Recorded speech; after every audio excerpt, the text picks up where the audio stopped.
کیا محبت صرف انسانوں میں ہوتی ہے یا جنات بھی کس انسان سے محبت کر سکتے ہیں؟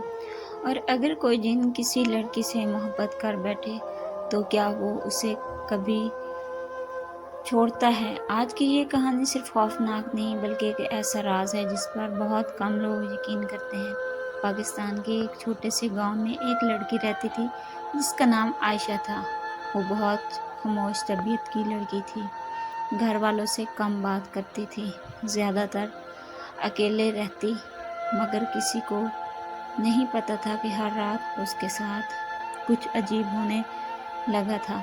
رات کے ٹھیک 3 بجے عائشہ اچانک اٹھ جاتی اور خاموشی سے گھر کی چھت پر چلی جاتی۔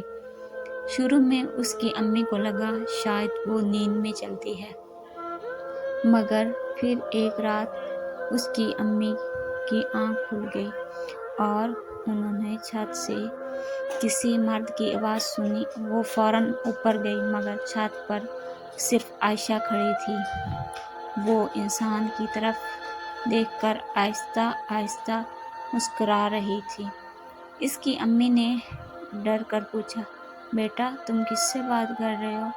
مگر عائشہ خاموش رہی۔ اس رات کے بعد عائشہ بدلنے لگی۔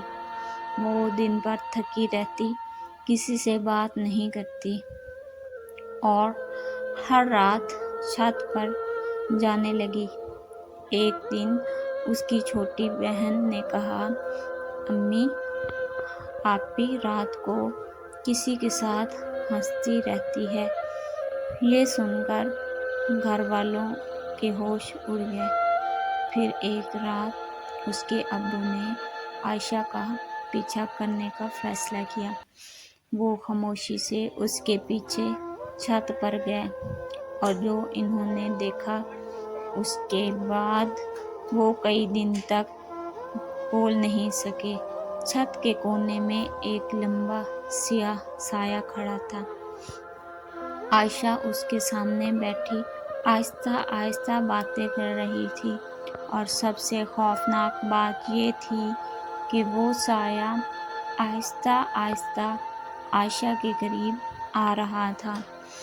اس کے ابو خوف سے چیخ پڑے مگر اگلے ہی لمحے وہ سایہ مسٹریسلی غائب ہو گیا۔ عائشہ فوراً بے ہوش ہو کر گر پڑی۔ اس رات کے بعد عائشہ کی حالت مزید خراب ہونے لگی۔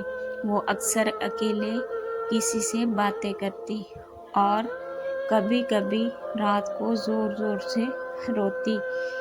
ایک رات اس نے اپنی امی سے کہا، وہ کہتا ہے وہ مجھ سے محبت کرتا ہے۔ یہ سن کر اس کی امی کے ہاتھ کانپنے لگے۔ عائشہ نے روتے ہوئے کہا، وہ مجھے ہر رات بلاتا ہے اور کہتا ہے میں صرف اسی کی ہوں۔ گاؤں کے لوگ کہتے تھے کہ کچھ جنات انسانوں کے قریب آ جاتے ہیں، خاص طور پر جب انسان بہت زیادہ تنہائی اور خوف میں رہنے لگے۔ مگر اصل خوفناک بات ابھی باقی تھی۔ ایک رات عائشہ اچانک گھر سے غائب ہو گئی۔ پورا گھر اسے ڈھونڈتا رہا مگر وہ کہیں نہیں ملی۔ پھر صبح کے وقت اس کے ابو نے چھت پر عائشہ کا دوپٹہ دیکھا اور اس کے پاس جلے ہوئے قدموں کے نشان تھے۔ اس رات کے بعد عائشہ کبھی دوبارہ نظر نہیں آئی مگر آج بھی اس گاؤں کے لوگ کہتے ہیں رات 3 بجے کبھی کبھی ایک لڑکی کی آواز سنائی دیتی ہے جو آہستہ سے کہتی ہے وہ مجھے لینے آئے گا۔ کبھی کبھی ہر محبت انسان کے لیے سکون نہیں لاتی، کچھ محبتیں آہستہ آہستہ انسان کو خود سے دور کر دیتی ہیں۔ اگر آپ کو ایسی مسٹریز اور ایموشنل ہارر سٹوریز پسند ہیں تو چینل کو سبسکرائب کریں اور سسٹر کے لیے دعا کریں۔ اللہ حافظ۔